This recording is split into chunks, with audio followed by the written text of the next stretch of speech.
नमस्कार दोस्तों, आज हम आपको बताएंगे जैव प्रक्रम पोषण का वस्तुनिष्ठ प्रश्न और रिक्त स्थानों की पूर्ति करें। ये दोनों हम आपको आज समझा देंगे। देखिए, बुक में भी आपको उत्तर मिल जाएगा, लेकिन हम आपको एक एक ऑब्जेक्टिव को समझा करके हम आपको बता देंगे और भरने वाला भी आपको एक एक ऑब्जेक्टिव समझा देंगे। चलिए स्टार्ट करते हैं। वैसे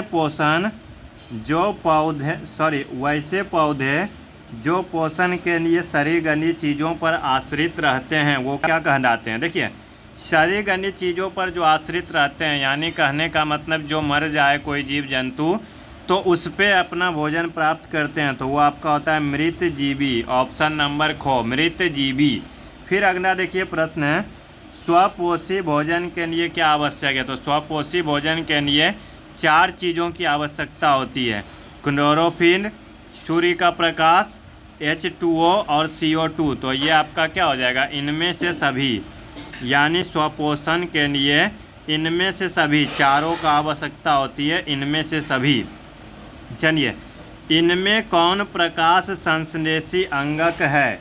तो देखिए, इनमें से कौन प्रकाश संश्लेषी अंगक है, तो ये आपका हो जाएगा हरित लवक यानी क्लोरोफिल। ऑप्शन नंबर को। वायुमंडल में CO2 का कितना प्रतिशत है। तो देखिए, इसमें क्या करता है ना, बहुत सारा लोग कन्फ्यूज होके 0.3% मार देता है, लेकिन आप ध्यान से याद रखिएगा 0.03%। अगर आपको ऑक्सीजन का पूछे तो 21%, और अगर आपको नाइट्रोजन का पूछे तो 78%, और यही तीनों आपका पूछा जाता है। CO2 का 0.03%, ऑक्सीजन का 21% और नाइट्रोजन का 78%। नाइट्रोजन सबसे अधिक 78% होता है। चलिए अगला प्रश्न देखते हैं।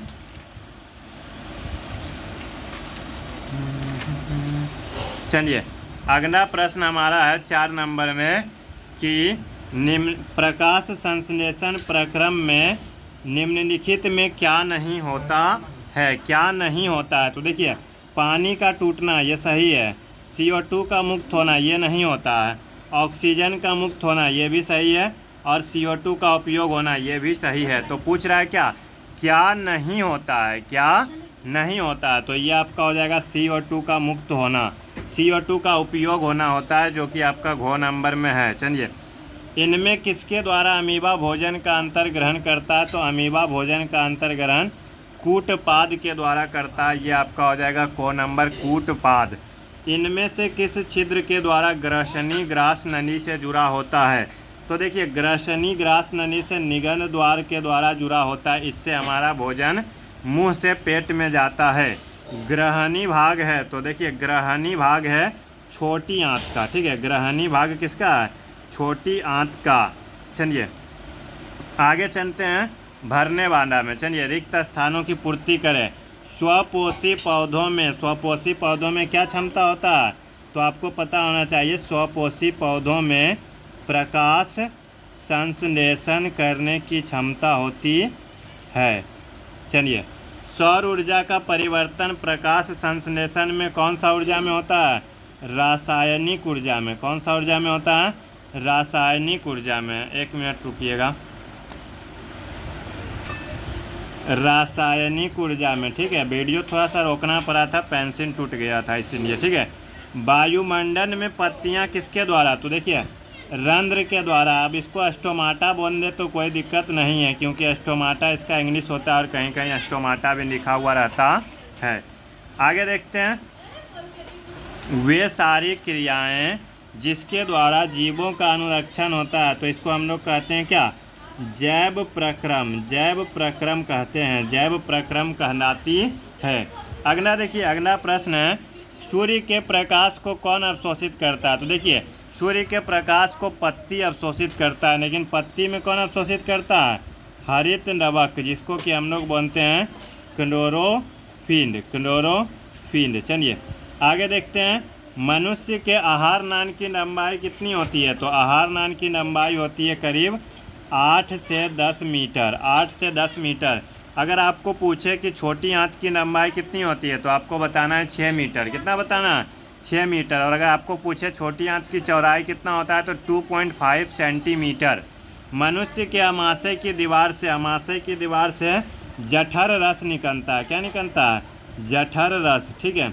अगला, छोटी आंत की ग्रंथियां से निकलने वाला रस को हम लोग कहते हैं आंत्र रस। आंत्र रस या इसी का एक और नाम होता है सक्कस एंटेरिकस। देखिए, इसमें जो आपका भरने वाला है ना, आपको एक चीज़ पता है कि एग्ज़ाम में फिल इन द ब्लैंक्स नहीं आता है, लेकिन आपको इससे आपका ऑब्जेक्टिव तो बना सकता है ना। जैसे कि फॉर एग्जांपल आपको प्रश्न पूछ दे, मनुष्य की अमाशय से कौन सा रस निकलता है, आपका ऑप्शन में दे देगा अग्नाशय रस, पित्त रस, आंत रस, और फिर आपका एक और कोई ऑप्शन दे देगा, तो आपको आंत रस ही अमाशय से जठर रस निकलता है ना, तो आपको जठर रस में टिक मारना है।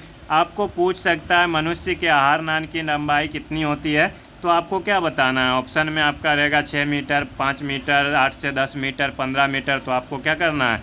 8 से 10 मीटर मारना है। चलिए अब आगे देखते हैं कि आपका क्या है। अति लघु उत्तरीय प्रश्न 1 से 35 तक ये हमने आपका अपलोड कर दिया है, आपका वीडियो मिल जाएगा, प्लेलिस्ट में मिल जाएगा। लघु उत्तरीय प्रश्न भी हमने आपका अपलोड कर दिया है। अब बचा दीर्घ उत्तरीय प्रश्न, जो कि आपका कल आ जाएगा। ठीक है, दीर्घ उत्तरीय प्रश्न ये आपका कल के क्लास में आ जाएगा, और इससे फिर आपका क्या चैप्टर 1 जो है वो पूर्ण रूप से आपका क्या हो जाएगा, बायोलॉजी का चैप्टर 1 पूर्ण रूप से समाप्त हो जाएगा। आप देखिए, ये इतना भी कंप्लीट कर लेते हो ना, आपका ऑब्जेक्टिव भी कंप्लीट हो जाएगा, सब्जेक्टिव भी कंप्लीट हो जाएगा। ठीक है, तो आप जो है इन सभी क्लास को एक प्रकार से क्रैश कोर्स के रूप में पढ़ सकते हो।